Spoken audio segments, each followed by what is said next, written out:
Sebelum melakukan konfigurasi Profi AC Lite, mungkin teman-teman harus melakukan instalasinya dulu. Siapkan satu Profi AC Lite, siapkan satu adaptor PoE dan juga 2 kabelan. Nah, silakan teman-teman tancapkan dulu adaptor PoE-nya menuju ke stop kontak terdekat yang nantinya akan teman-teman pasang access point-nya itu. Kemudian silakan kabel yang pertama teman-teman tancapkan dari Profi AC Lite menuju ke adaptor PoE, port PoE. Kemudian untuk kabel yang kedua silakan teman-teman tancapkan di port LAN adaptor PoE menuju ke switch atau router gateway-nya teman-teman. Nah, jika udah, silakan teman-teman tunggu hingga access point-nya itu menyala dan mendapatkan IP address. Nah, nanti kalau udah dapat, silakan teman-teman buka browser dan ketikkan IP-nya di search bar browser. Kalau udah, silakan teman-teman enter dan nantinya akan muncul halaman login page seperti ini.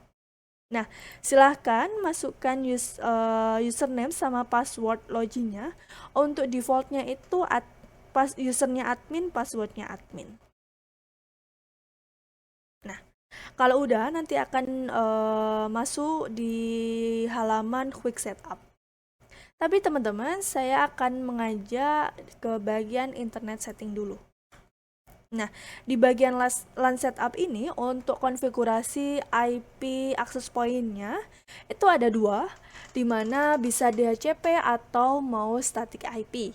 Nah, kalau DHCP berarti nanti access point-nya itu akan mendapatkan IP otomatis dari router gateway-nya teman-teman. Tapi kalau static IP berarti nanti teman-teman harus config manual IP address-nya. Silahkan teman-teman sesuaikan dengan DHCP server router gateway-nya teman-teman. Sekiranya IP address yang kosong yang bisa dipakai oleh klien berapa. Nah, nanti bisa diinputkan mulai dari IP address, kemudian subnet masknya berapa, default gateway-nya berapa, kemudian DNS-nya berapa. Gitu.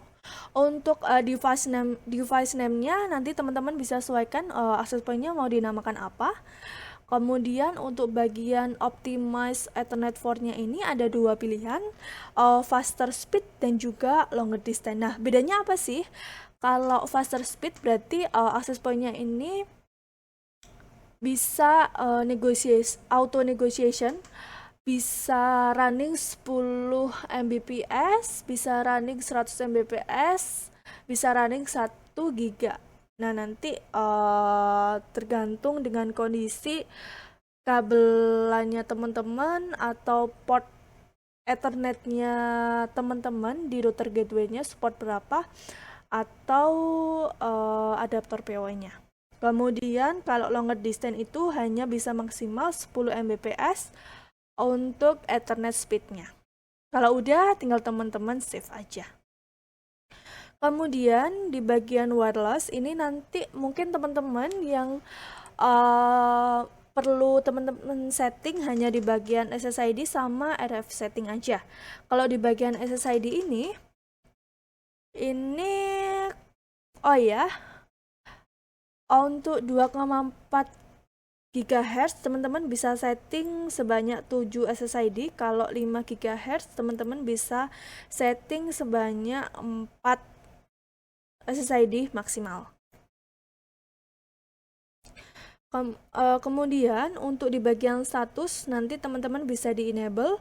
Kemudian di guest network kalau sekiranya teman-teman perlu silahkan di enable, tapi kalau tidak perlu bisa di disable. Kemudian untuk broadcast SSID ini bisa teman-teman enable jika teman-teman mau SSID yang teman-teman setting mau ditampilkan di bagian ketika teman-teman scan wifi di laptop atau di HP teman-teman. Tapi kalau pengen SSID wifi-nya itu di hide berarti teman-teman bisa klik yang disable gitu.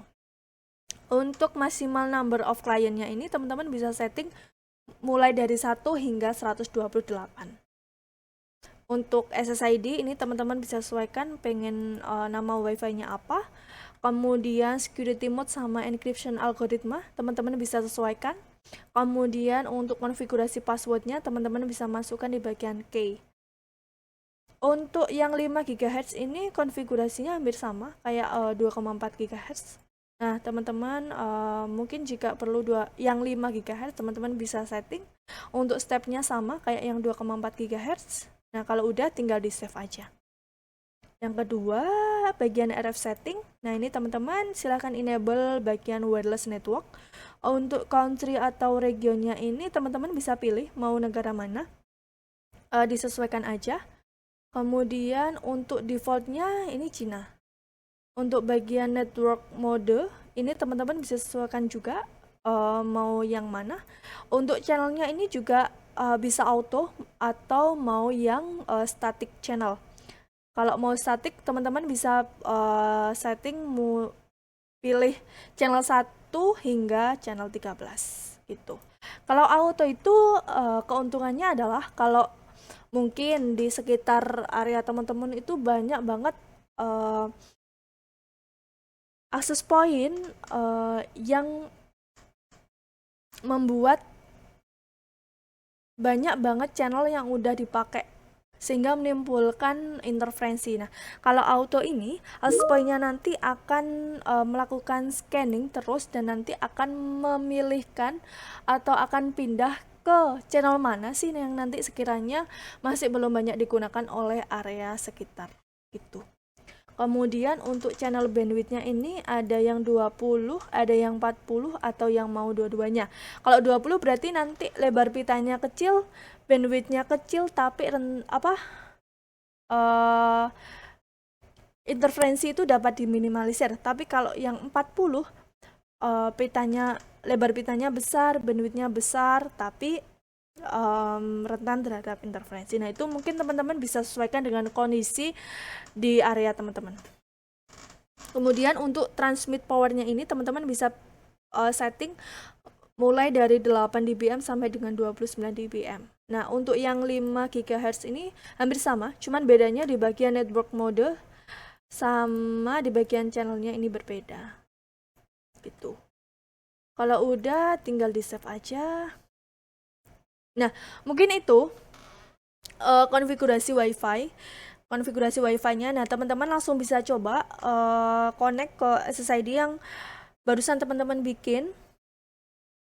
Bisa dites internetnya. Nah, kalau tambahan aja di Profi APA Silat ini ada tool diagnostic tool. Nah, teman-teman kalau misalkan pengen coba nih ngetes mau ngecek latensi ke internet berapa dari akses point.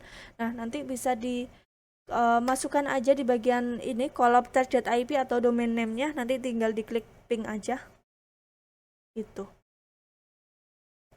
Kemudian untuk fitur tambahan yang lain itu di bagian date and time, mungkin teman-teman mau pengen setting time-nya bisa dipilih mau yang sinkron with internet time atau mau yang manual. Nah, ini teman-teman bisa sesuaikan aja. Kemudian untuk bagian login timeout intervalnya ini teman-teman juga bisa setting minimal 1 menit, maksimal 60 menit. Nah, untuk defaultnya sih 5 menit.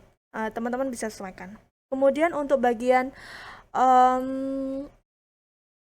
advance ini ada menu cloud maintenance. Jadi untuk Profi APA Silat ini sudah support cloud controller. Jadi teman-teman bisa enable di bagian cloud maintenance tapi yang terpenting adalah teman-teman harus register dulu, bikin account di bagian ini web UI-nya IPcom. Nah, nanti kalau udah register teman-teman akan mendapatkan cloud code-nya. Teman-teman tinggal masukkan di bagian unique cloud code-nya gitu. Kemudian tinggal di save. Nah, mungkin itu penjelasan sekilas tentang bagaimana konfigurasi Profi APA Silat. Jangan lupa teman-teman tonton video ini sampai selesai dan silakan dipraktekkan jika teman-teman punya Profi APA Silat. Sampai jumpa di video kami selanjutnya.